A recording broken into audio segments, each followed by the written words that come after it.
Greenland ইস্যুতে ইউরোপের ৮ দেশের ওপর শুল্ক আরোপ থেকে সরে এলেন ট্রাম্প। গাজা বোর্ড অফ পিসে ৯ মুসলিম দেশ $১০০ কোটি অনুদান দেবেন পুতিন। এবং সাম্প্রতিক বিক্ষোভে নিহত ৩,১১৭ জন, জানালো ইরান সরকার।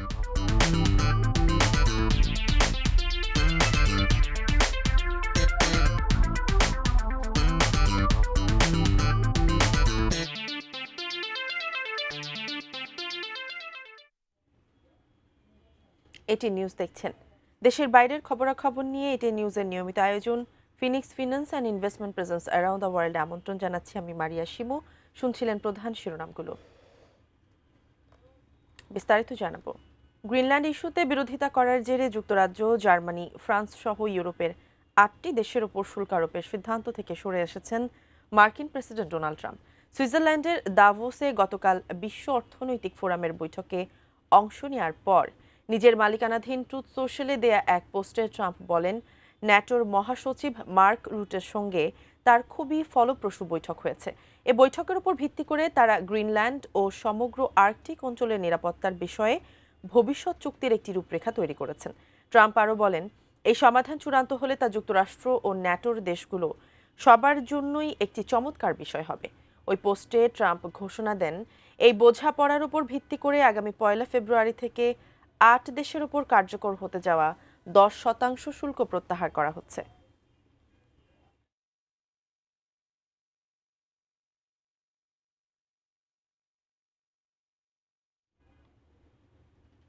শুধুমাত্র যুক্তরাষ্ট্রেরই গ্রিনল্যান্ডকে নিরাপদ রাখার ক্ষমতা রয়েছে বলে মন্তব্য করেছেন মার্কিন প্রেসিডেন্ট ডোনাল্ড ট্রাম্প। গ্রিনল্যান্ড নিয়ন্ত্রণে নিতে বল প্রয়োগ না করার ঘোষণা দিয়ে দ্রুত আলোচনার আহ্বান জানান তিনি। বুধবার সুইজারল্যান্ডের দাভোসে বিশ্ব অর্থনৈতিক ফোরামের বার্ষিক সম্মেলনে দেওয়া ভাষণে তিনি একথা বলেন। বিশ্ব অর্থনৈতিক ফোরামের সম্মেলনে যোগ দিতে বুধবার সুইজারল্যান্ডের দাভোসে পৌঁছান মার্কিন প্রেসিডেন্ট ডোনাল্ড ট্রাম্প। সেখানে বিশ্ব নেতাদের সামনে দেয়া ভাষণে তিনি বলেন, ডেনমার্কের স্বায়ত্তশাসিত অঞ্চল গ্রিনল্যান্ডের মালিকানা যুক্তরাষ্ট্রের কাছেই থাকা উচিত, কারণ শুধু যুক্তরাষ্ট্রই একে রক্ষা করতে পারে। তবে গ্রিনল্যান্ড দখলে নিতে বল প্রয়োগ করবেন না বলেও জানান Trump. That's probably the biggest statement I made because people thought I would use force. I don't have to use force. ভাষণের শুরুতেই ট্রাম্প বলেন, ইউরোপ সঠিক পথে এগুচ্ছে না। ক্রমবর্ধমান সরকারি ব্যয়, অনিয়ন্ত্রিত অভিবাসন এবং বিদেশ থেকে আমদানিই এজন্য দায়ী বলে মনে করেন তিনি। যুক্তরাষ্ট্র গ্রিনল্যান্ড দখল করলে ন্যাটোর ক্ষতি হবে এমন আশঙ্কা নাকচ করে ট্রাম্প বলেন, যুক্তরাষ্ট্র অনেক কিছু দেয়, কিন্তু বিনিময়ে খুব কম পায়। European capitals that the only way to grow a modern Western economy was through ever-increasing government spending, unchecked mass migration and endless foreign imports. তবে গ্রিনল্যান্ড দখল প্রশ্নে ট্রাম্পের আগ্রাসী অবস্থানের জেরে যুক্তরাষ্ট্রের ঘনিষ্ঠ মিত্ররাই এবার প্রকাশ্যে বিরোধিতা করছে। ট্রাম্প দাভোসে পৌঁছানোর পরপরই ব্রিটিশ প্রধানমন্ত্রী কিয়ার স্টারমার নিজ দেশের পার্লামেন্টকে জানান, গ্রিনল্যান্ড সম্পর্কে যুক্তরাষ্ট্রের চাপের কাছে তিনি নতি স্বীকার করবেন না। I've been clear and consistent in my position on the future of Greenland.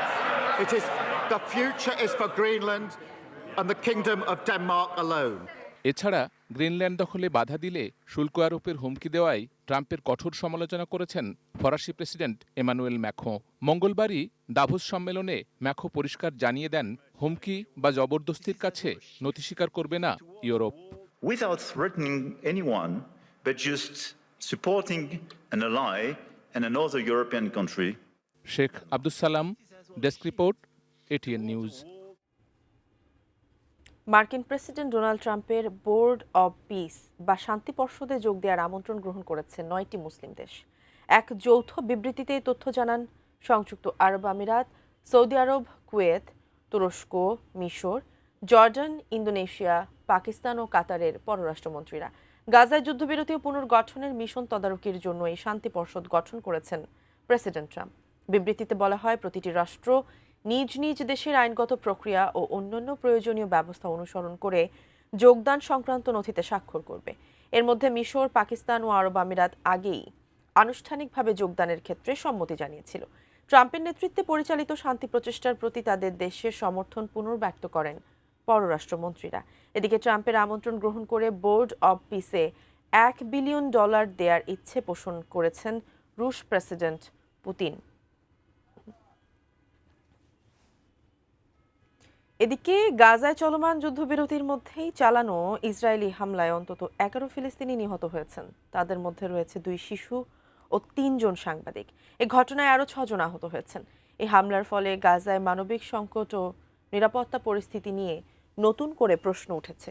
যে গাড়িটিতে হামলা হয় সেটিতে মিশরের Egyptian committee for Gaza relief এর ফটো সাংবাদিকরা ছিলেন। এই সংস্থাটি গাজায় মিশরের ত্রাণ কার্যক্রম তদারক করে। আনাস ঘুনাইম, আব্দুল রৌফ সাদ ও মোহাম্মদ কেশতা নামের ওই 3 সাংবাদিক মধ্য গাজার নেটজারিম করিডোরের কাছে দায়িত্ব পালন করছিলেন। সাংবাদিকরা সেখানে বাস্তুচ্যুতদের একটি নতুন শিবিরের ভিডিও করার সময় ইসরায়েল হামলা করে। এছাড়া মধ্য গাজা, পূর্ব দেইর আল বালাহ ও দক্ষিণ গাজার খান ইউনিসে শিশুসহ 8 জনের প্রাণহানি হয়েছে।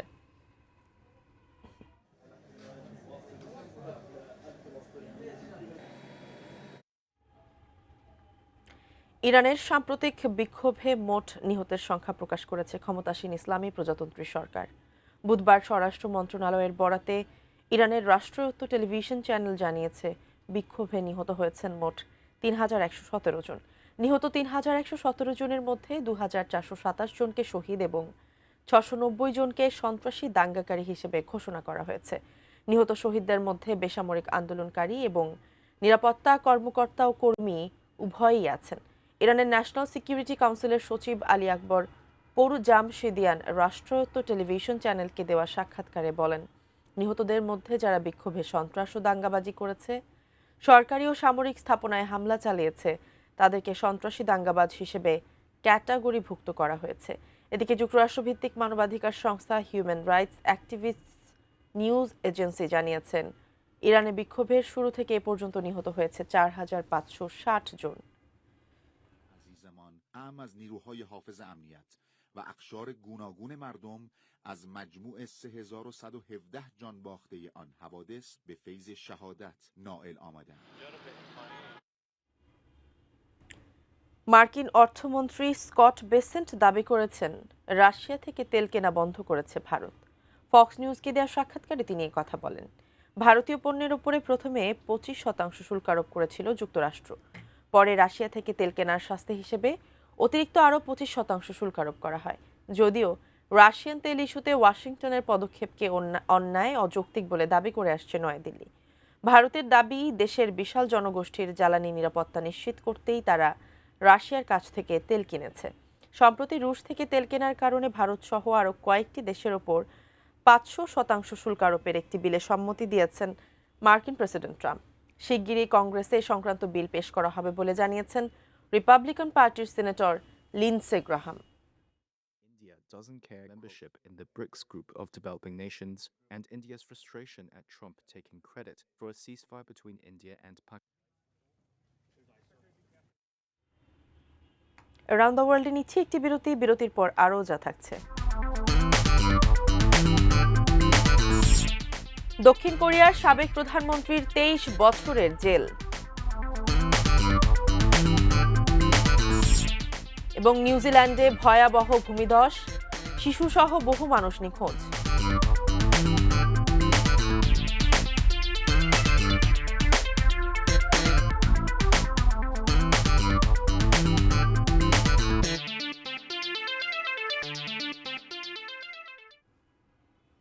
বিরতির পর আবারও ফিরে এলাম Phoenix finance and investment presence around the ওয়ার্ল্ডে। পাকিস্তানের খাইবার পাখতুনখোয়া প্রদেশে নতুন তেল ও গ্যাসের মজুদ আবিষ্কারের ঘোষণা দিয়েছে দেশটির রাষ্ট্রায়ত্ত তেল ও গ্যাস উন্নয়ন কোম্পানি। নতুন খনিগুলো দেশের অভ্যন্তরীণ জ্বালানি চাহিদা পূরণে গুরুত্বপূর্ণ ভূমিকা রাখবে বলে জানিয়েছে কোম্পানিটি। তারা জানিয়েছে, খাইবার পাখতুনখোয়া প্রদেশে কোহাট জেলায় অবস্থিত তাদের অনুসন্ধানী কূপ বারাগজাই X01 থেকে প্রতিদিন প্রায় 3,100 ব্যারেল অপরিশোধিত তেল এবং 81,50,000 ঘনফুট প্রাকৃতিক গ্যাস উৎপাদন শুরু হয়েছে। ইতোমধ্যে এই এলাকায় আরও 2টি কূপ থেকে তেল ও গ্যাস উত্তোলন করে আসছে কোম্পানিটি। নতুন মজুদের আবিষ্কারের পর থেকে বারাগজাই খনিগুলো থেকে প্রতিদিন আনুমানিক 9,480 ব্যারেল তেল উত্তোলন করা হচ্ছে, যা পাকিস্তানের অভ্যন্তরীণ অপরিশোধিত তেল উৎপাদনের প্রায় 14.5%।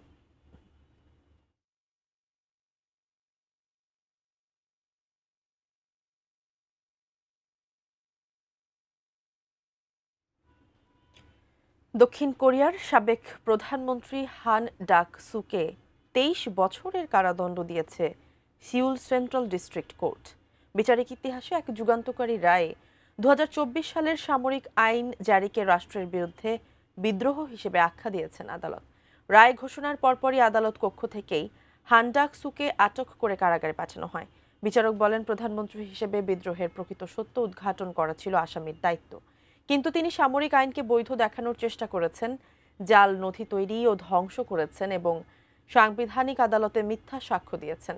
আদালত জানায়, সাবেক প্রেসিডেন্ট ইউ সুক ইয়োলের ঘোষিত সামরিক আইন ছিল অসাংবিধানিক ও অবৈধ। ওই ঘটনায় ইউ সুক ইয়োলকে 5 বছরের কারাদণ্ড দেওয়া হয়।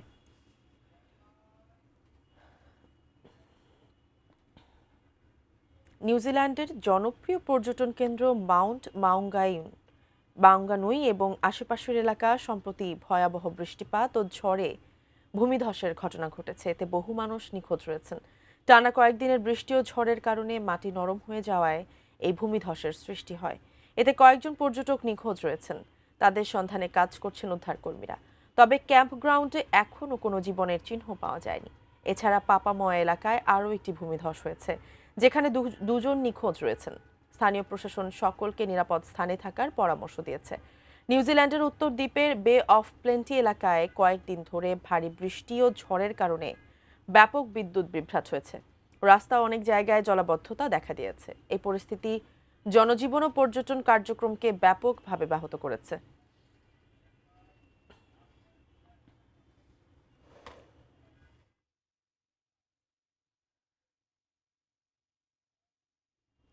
সংবাদে আবারও সময় হলো একটি বিরতির, সঙ্গেই থাকুন।